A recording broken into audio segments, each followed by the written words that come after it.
Welcome to AI Founder Files, where we dive deep into journeys, insights, and innovations of the leaders shaping the future of artificial intelligence. Today, we are thrilled to have with us Saurabh Bhansali, a far-sighted entrepreneur and an AI expert with extensive experience in building cutting-edge technology solutions.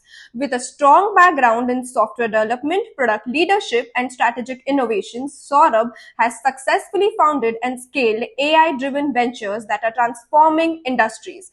Throughout his career, Saurabh has been passionate about leveraging AI to solve complex business challenges and drive meaningful impact. His expertise spans AI strategy, product development, and leadership in fast paced tech environments. Join us as we explore Saurabh's unique journey, the challenges he has overcome, and his vision for the future of AI innovation. Welcome, Saurabh. It's good to have you on our YouTube channel. It's my pleasure to be a part of this and really fortunate to have this conversation. So, when we hear name Kreeda Labs, it gives a yet a playful but a purposeful tone. So, what was the goal behind setting the name as Kreeda Labs? It's a very interesting story. I think it's very close to my heart as well, and I'll take a little depth here. Uh, Kreeda Labs was actually born from our earlier startup, which is Gamified Fitness for kids and families. Oh. We call this EPLI. And back then we had an innovation contest called Kreeda, which is in Hindi a Keeda in your head, right? Correct. Which doesn't let you rest. It's a continuous innovation that keeps pushing you. Correct. So it was an in-house contest, and we wanted to keep the energy alive even after the startup was no more, and we pivoted into Kreeda Labs. That's how Kreeda got clubbed with playful innovation, and playing is what Kreeda means in Hindi, and that's how Kreeda Labs was born. Okay. That's where we thrive on this playful innovation, and that's the core of the company culture as well. Since the name drives us, every single person who comes on board, we share the story, and they are also aligned with how we want to play in this arena. And it's a real innovation play that we like to bring out to the audience and primarily own it from the bottom of our heart. That's a very interesting background. So, Kreeda Lab has delivered AI-driven solutions across healthcare, logistics, and even law, and also fashion. So, how do you approach building such varied industries? Okay, interesting. So, Kreeda Labs, to the core, is not an industry-focused company. It is, I'll say, I can proudly say, it is an industry-agnostic company, where we like to think problems and solutions, irrespective of what domain, what company, or what challenges a particular client or a business might face. What we like to place ourselves right from the journey is understand the challenge, observe, reciprocate, and then deliver. And I think game of the rule stays very similar when it comes to any of the industries. Uh, Also, I'll say, having worked in across industries, it has given us that edge of thinking out of the box and quickly delivering, understanding the SMEs, and taking your solutions from one industry or another. It's also a great learning, because a lot of times we don't know whether a chatbot, it was developed for a e-commerce, it can also be taken to a conversational insurance agent chatbot with the same basic architecture. Correct. And we don't need to always reinvent the wheel. So that's where we don't restrict ourselves to industries. Rather, we don't actually prefer to only locked into one vertical, and we like to work horizontally. We like to take one solution from one industry to across industries, and Explore that's what industries. has helped us to now in very less time we've already worked in 15 plus industries, and we are counting. That's a remarkable number. Thank you. And I also heard your Ayurveda GPT chatbot is a great example of a domain specific Gen AI. So, what were the unique challenges you faced by building culturally rooted multilingual AI? Right. So I think the most or the biggest challenge was to deal with the biggest FMCG in India. I will not take the name, but they have 28,000 stores in India, Oh. and they wanted to also, all their products are backed by Ayurveda. I think you already know the name. That's where the biggest challenge is to fit ourselves in their culture, Correct. understand their business, understand what they really want, and work with the stakeholders who are not fully technically well versed, but with one intention, one goal, as to we need to reach the target audience with what they really want to take back to the audience, basically. And the chatbot was a solution which empowers the end audience to interact with the company stakeholders, or say interact on an Ayurveda level with in Hindi, English, and Sanskrit as well. Correct. That's where we've trained hundreds of books which are proprietary to the client with our backend, and all this data comes in real time. And it feels like a real human to human conversation. It also gave them a great boost on their product sales, because it's a cross sale platform where they are increasing the awareness of Ayurveda, and in the end they also can recommend them some products which fall in that category that they are already into.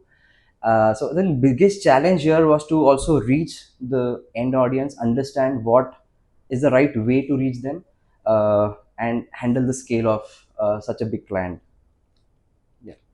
So when a client approaches you with a problem, so how do you determine that AI is the right solution, or in which way the chatbot should be used to reach the right audience, as you said? Right. Again, I'll say whenever a problem statement is thrown to us, or whenever we start interacting with any client on a requirement gathering perspective, we start with observing, analyzing, planning, and delivering. Again, these jargon stays the same when it is varied, like it is across the solutions. That is where AI is not something that we start with. We start to understand the problem, see, anticipate, and we only bring AI into picture when it is needed. It is today all of us know what AI can do, and everybody wants that AI tag under their product. Correct. Or under their services. Yes. But to be able to actually play a long game here, you have to really understand the nitty gritties of also implementing AI. AI is not just come and patch in something fancy, and there are also operational costs. There are also ROIs that you have to figure out. Whether is it gonna bring 10x revenue to you, or 10x sales to you, or 10x users to you with a particular AI feature. Because with cost, AI is also, I'll say, not 100% there today, and it will never be. AI also always comes with certain accuracy level, and say in a very critical situation where I cannot have even 1% lapse, I cannot have full reliability on AI there. So that's where we never start with AI, but we reach to gradually discussing and solving out problems, and then arriving to how AI can fit and foster your business growth here. So depending upon, is it a statistical solution, is it an analytical problem that we are discussing, is the client having a lot of data, first of all? Correct. Right. A lot of people today want to be AI, but they don't have data, and that's where they cannot really leverage the AI curve. And these are the jargons that the end audience has to understand, and only then take that route is what we recommend them. It might be sometimes hard on them. It might be sometimes we are throwing some more light on how to approach. We might lose a client, but I think in the longer run, this has helped us to be stable, because whom we work with is also very important, as to they getting a conviction. Correct. Into what direction they are moving. It's not a quick sales and get out kind of work there. As you said that everybody wants AI, so how do you stay ahead while ensuring that it is ethical and grounded in the real world impact? As you said, everybody wants an AI and everybody wants it to be impactful, but how do you decide? Look, we all know today what AI can do. Correct. And I'll also say we are not fully known yet what is there to be unfolded in the future, right? Of course. That's where you remember when internet came into picture, it was a revolution. Then HTTPS came into picture. Then securities were regulated. Same regulations will come into AI now. There would be a lot of ethical grounds which companies would have to adhere to while developing solutions. And at the core, we start with the same. We have an ownership driven culture which fosters the responsibility in each one of us when it comes to use of AI. You can build great products, you can build nuisances today to disrupt or maybe unethical solutions, and we are very careful as to what we want to do for next 20 years from here. We cannot just get into something that is not ethical, that is not human centric. Look, AI is not a magic. AI is again designed by humans, right? And if it is not coming to human use, or it is maybe leveraging something that might put humans into problems or questions, we refrain from doing that, and that's the drive of the culture as well. We have to be really responsible, as well as, so as we know the strengths, we also have to know what are the downfalls. And this is a cultural thing. I think this cannot only be thought or put at a theoretical level. We drive this through our cultures, through our internal communications, and how we function internally as a company. The pros and cons have to be taken into Yes, consideration. yes. So you emphasized on ownership driven culture. So how do you instill that mindset in this tech fast heavy paced environment? Tech fast heavy environment. Actually, ownership culture is not a challenge to us. It's our superpower, I'll say, because we have this mindset not just when it comes to owning a product. It's right from it reflects on how we hire, how we build, and how we deliver. That's how ownership is laid down. Every single person here uh, knows and owns a complete user story, not a task. They own context and use cases, and not an 8 hour or 2 hour task. And that's the culture. That's what has let us be very grounded, understand customer problems very closely. There is a very good opportunity under our roof too, where day in day out there are great conversations happening with potential customers, current customers, as well as past customers for future developments, and our engineers are involved in those conversations day in day out. This cannot be driven by one man, and that's where ownership has to be a bottom up culture, not a top down culture, and that's what we really believe in. And as I said, that reflects right from our hiring to how we deliver. Correct. That's great to know. And so nowadays there have been many misconceptions about AI. And what is the common misconception that you have been facing about implementing AI, and how do you address it? Very interesting question. I think everybody thinks AI is a magic, right? And in the hindsight, all of us know nothing is magic here. It's a bunch of algorithms put together. Of course. It's something that you cannot figure out in with naked eye or human eye. You can call it magic, and AI can do everything for you. These are some misconceptions. AI can get you done work done in minutes. It can, but not always. You have to really understand the problem statement at the core. It's not that you throw a statement to a LLM and your life will be solved fully. These are still developed by engineers. Just still AI is still developed by human brains. It has limitations. Of course. It hallucinates. It is never 100% accurate. That's where when I say hallucination, it confidently tells lies, right? And I think these are the misconceptions where we like to fill our clients with first before we actually proceed to any solution, because setting the right grounds are very important in the journey of the product development. It might come back to us if our clients are not well versed with how to deal with AI. A 2 month project might get stretched to 6 months because of the challenges, because of the data availability, because of so many things around there. And there's a new tech stack or a new AI or an LLM feature getting launched every day. So staying ahead of curve, as well as understanding these jargons on the client side is very important, and that's what we always try to educate our clients as well. And I think it's gonna get normalized in next 5 to 10 years, when we will get more acquainted to AI. Correct. Remember when a vehicle was launched, people were afraid. People thought this will kill humans, right? That's where now governments are regulated.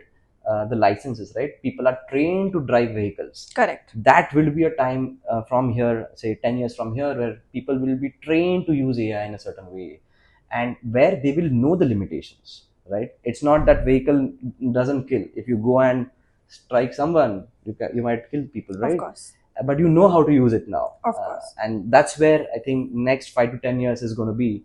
It's not going to be a spark and an outburst suddenly. It will be a gradual process. It has stuck the world last couple of years, where people are consuming in things now, trying to relate more with their use cases, and not just using AI as a buzzword, but for more purpose driven purposes, or meaningful purposes.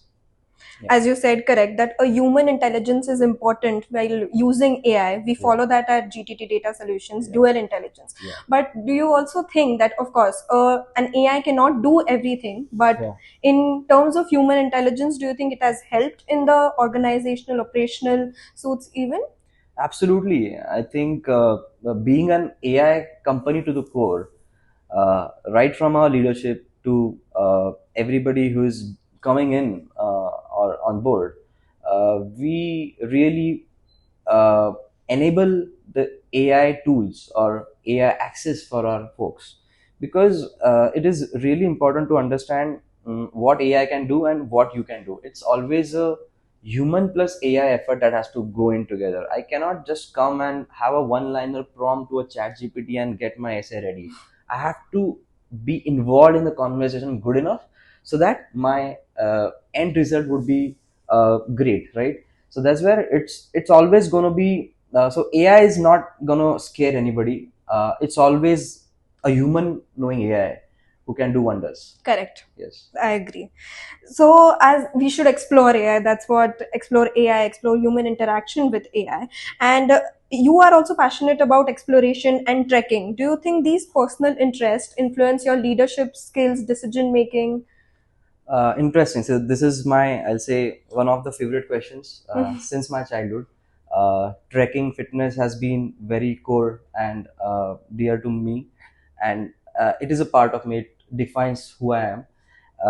Trekking has given and taught so many qualities, right from say confidence, calculations, risk-taking calculations, uh, staying ahead of time, and guiding your teams to safety, leading from behind, leading from front.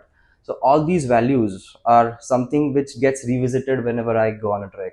I'll say trekking for me has turned out more as a boardroom now, where I take great decisions back then. When I come back, I'm always a evolved person, because my ability to look at the same problem has just gotten better. So it has helped me and a lot of folks in my company who are also quite passionate, and we do treks. We have company level treks, and we have sometimes surprise treks near in around Pune. And I think that is again a part of culture, and that's what I personally keep pushing everybody to not just trek but also be fit, so that you are there upright in the journey and in the race, when it comes to delivering right products and working well. Correct. Fitness plays its own rule or role everywhere, and when it comes to today's way of working, with say work from homes and people avoiding travels, fitness is something that is an utmost necessary, and trekking for me is something that drives fitness along with a lot of leadership qualities as well. So, we also know that you have worked with both startups and governments. What's an approach to aligning technology with operational needs in both startups and governments that you have worked? Right. So we've already worked with government of South Africa. We are in talks with Indian Railways to build something which could be life saving for us, and I'm really proud to say that here. We have worked with small startups. We actually ourselves started as a startup. Of course. So we've seen the journeys, and at the core, we've realized it and understood it, and it's in our skin now that it doesn't really matter actually who you are dealing with at the first place. First, what is the most important is the problem statement as to what are we looking at, what is the problem or the requirement that we are looking at, and why we do need to solve this. Correct. The how part always can be followed, and there are a bunch of technologies, there are a bunch of options, n number of ways to getting things done. But unless you really understand the core problem that any industry, a government, or a startup is facing, or a challenge or a target they want to achieve, you won't be able to play a long term role there. And I think that has made our base very solid. We were really fortunate to get trusted by some early clients, and again, these clients coming from varied industries uh, gave us that outlook that we are quite industry or domain agnostic, and we proudly take that up as our forte, to be able to place ourselves in any mindset and anticipate, put ourselves in client shoes, and start right from ideation to GTM in their journey. Yeah. So you have mentioned you're working with Africa, South Africa government, and many other projects. So, which Kreeda Lab project do you think will make the biggest impact looking ahead? I have to definitely tell it is going to be maybe Indian Railways, because it will be a life-saving product that we are coming up with. It's a collision detection system. Every 1 or 2 years, we've been witnessing some mishaps on the accidents or railway accidents, some rail derailing happening, some obstacle coming in the way, and hundreds of people losing their lives. I think it is an exceptionally challenging project, but I still want to back myself and my team to pull that off with a lot of work in other areas that we have done, and putting together our experiences from various areas. This can be a very, very impactful one. Other than that, I think there are a bunch of products that we've done which drives great business value, which drives great, I think, growth for people around us, and socially are great. But this is something which would be a life-saving one, and it will be for a country. So it is up there. That's great work, Yeah, Saurabh. It was great having you on our YouTube channel, GTT. I hope you had a fun conversation with me, and it was great to have you. definitely, definitely. It was great, and I'll be looking forward for another session.